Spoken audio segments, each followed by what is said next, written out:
Oh,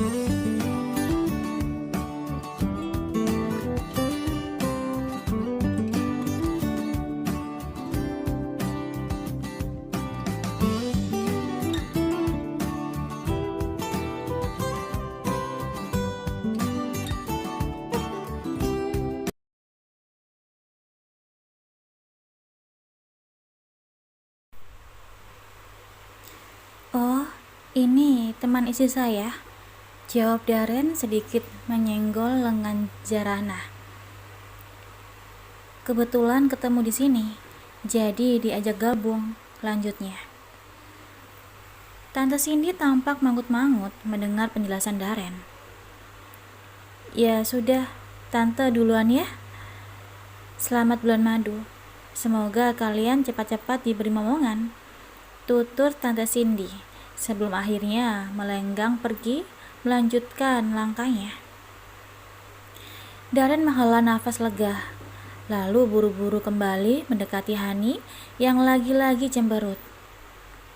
Maaf ya sayang, bisa bahaya kalau Tante Cindy bilang sama Mama soalnya, ucap Darren. Hani tidak menggubris ucapan Darren, tapi berjalan cepat menuju mobil yang ada di parkiran. Darren pun menyusulnya dan mensejajarkan langkah dengan kekasihnya itu. Zarana yang memakai gamis sedikit kerepotan mengejar mereka berdua, hingga ia menyingkap sedikit gamis itu agar bisa leluasa berjalan. Beruntung Zarana memakai celana panjang sebagai dalaman, sehingga kaki yang menjadi salah satu aurat wanita tidak nampak. Nafas Zarana sedikit tersengal saat sampai di dekat mobil. Rupanya, kemarahan bisa membuat orang tiba-tiba berubah kuat, padahal jarak tempatnya jadi makan malam cukup jauh dengan tempat mobil terparkir. Darren yang sedang membuka pintu mobil untuk Hani langsung mendelik ke arah Zarana. Kamu kenapa? Kayak orang habis dikejar setan aja. Tangannya dengan gaya seperti biasa. Ketus. Ah, enggak, jawab Zarana yang langsung masuk ke dalam mobil dan mendaratkan tubuh langsingnya di pojok belakang. Hani yang sudah duduk manis di depan jok melirik dengan sinis kepada Zarana lewat spion yang ada di depan. Ganggu orang pacaran aja, gak tahu diri, gerutu Hani pelan, namun masih bisa terdengar oleh Zarana. Ingin rasanya Zarana membalikkan perkataan wanita di depannya. Ganggu orang bulan madu saja, justru dia yang tidak tahu diri. Namun, jelas itu justru akan menimbulkan masalah baru dan memicu pertengkaran di antara mereka. Jadilah Zarana memilih diam, pura-pura tak mendengar. Selamat istirahat ya sayang, ujar Darren pada Hani saat mereka sampai di depan kamar hotel. Darren mencium kening Hani mesra. Zarana langsung berdidik menyaksikannya. Zina kok terang-terangan di depan istri sah lagi, batin Zarana. Mas, kamu beneran gak mau sekamar bareng aku? Rengek Hani manja. Tangannya menggelayut di lengan Darren. Mata Zarana membulat mendengarnya.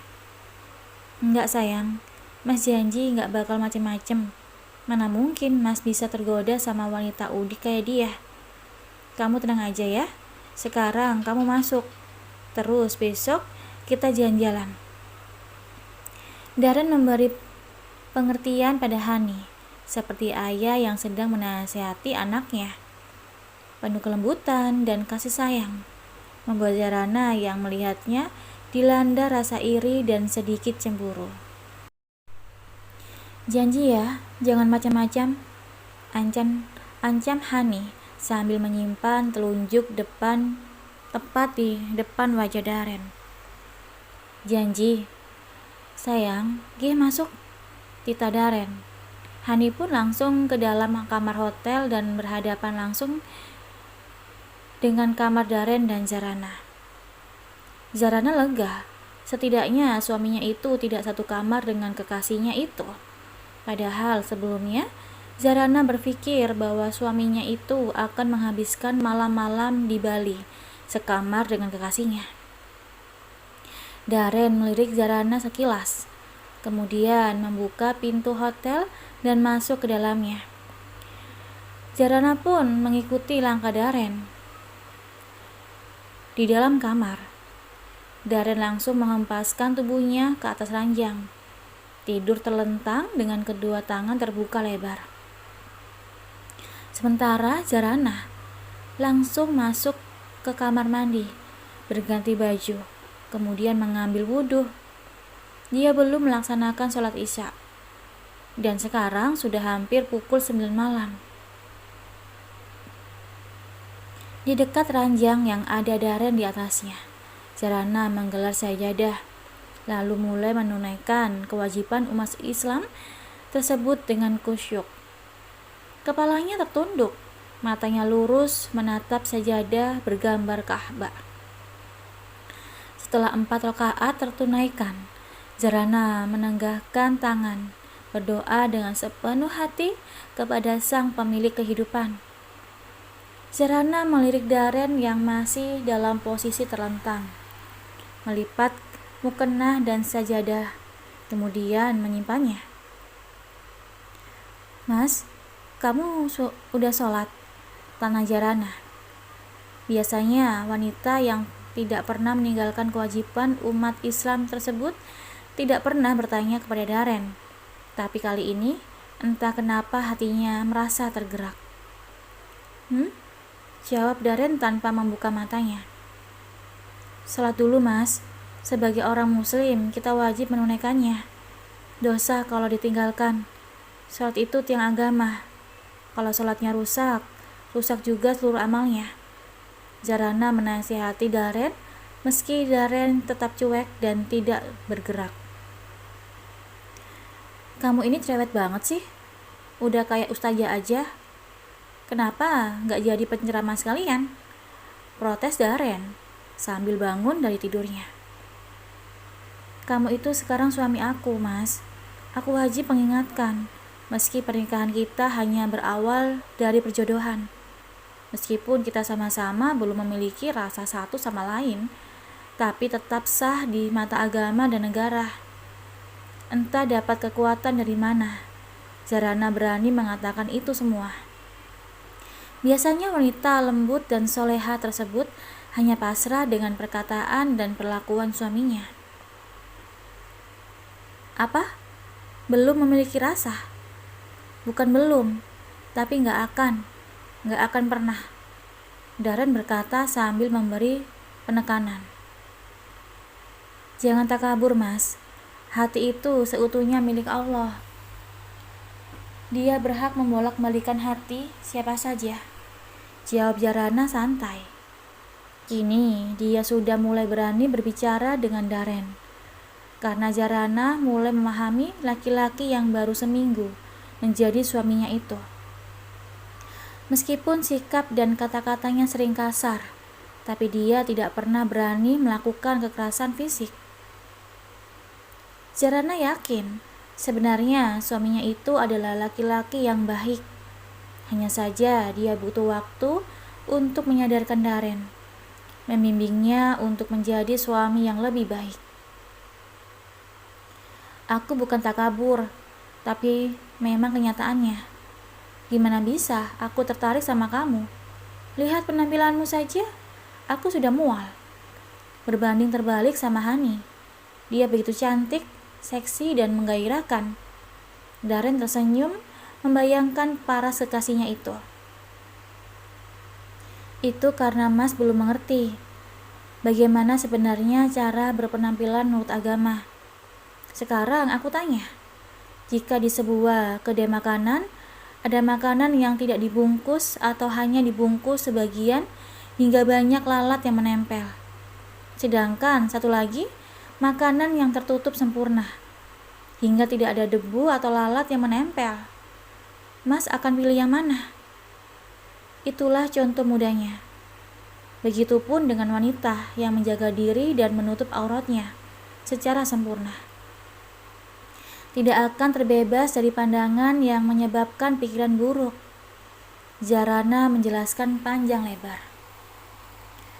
Terserah kamulah, ceramah mulu, udah malam juga, bukannya tidur, sahut Darren. Sebenarnya Darren sedikit terpikir tentang perkataan Jarana barusan. Hati kecilnya membenarkan, tapi otaknya menolak karena sudah dibutakan cinta yang haram. Dia tetap menilai kalau Hani adalah yang terbaik, wanita cantik dan seksi yang menjadi rebutan banyak pria. Dengan malas Darren beranjak ke kamar mandi, mencuci baju kemudian mencuci muka, tangan dan kaki, lalu keluar setelah dirasa segar. Darren sudah bersiap naik kembali ke atas ranjang. Namun Jarana keburu kembali berbicara. Mas, kita perlu bicara, pinta Jarana pada suaminya itu. Bicara apa lagi? Ini udah malam, aku ngantuk mau tidur, jawab Darren ketus.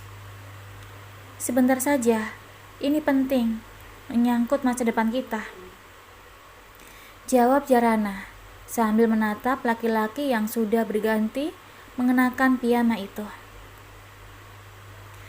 Dengan malas, Darren duduk di atas ranjang dengan wajah judes, melirik sinis ke arah Jarana. Cepetan, 10 menit, tutur Darren ketus. Jarana mengangguk, kemudian menghela nafas kasar sebelum akhirnya bersuara. Kenapa Mas melakukan semua ini? Tanya Jarana. Maksud kamu? Darren mengenitkan keningnya. Kenapa Mas mempermainkan pernikahan? Pernikahan itu ikatan yang suci, bukan permainan, jawab Jarana. Siapa yang mempermainkan pernikahan?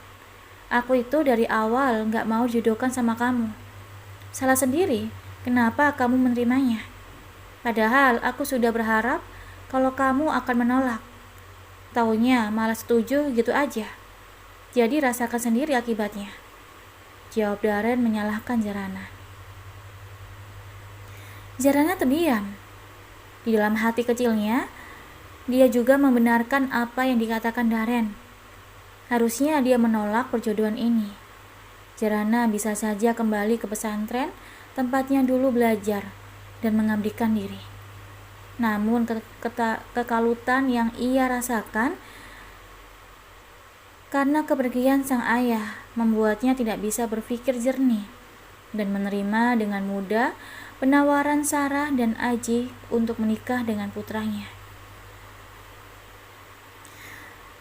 Tapi sekarang kita sudah terlanjur menikah, Mas. Kita tidak bisa memutar waktu. Paling tidak, kita bisa memperbaiki masa depan kita dengan tidak saling menyakiti satu sama lain, pinta Jarana. Kamu tahu, dari awal kalau aku sudah mempunyai pacar dan aku sangat mencintainya.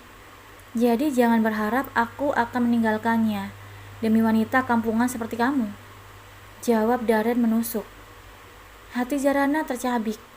Hati sakit tapi berusaha kuat. Lalu bagaimana dengan pernikahan kita?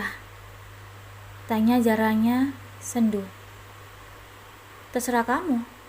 Kamu mau bertahan atau mundur dari pernikahan ini? Semua keputusan ada di tanganmu. Kalau aku yang meminta cerai, Mama sama Papa pasti tidak akan setuju. Tapi jika kamu yang menuntutnya, mereka mungkin akan mengabulkannya, jawab Darren menohok. Jarana mematung. Dia benar-benar dilanda dilema antara bertahan atau melepaskan. Sepertinya tidak ada harapan untuknya. Menyelinap sedikit saja ke dalam hati Darren. Jarana putus asa. Apa aku minta berpisah saja darinya dan kembali ke pesantren? Batin Jarana bergumam sendiri.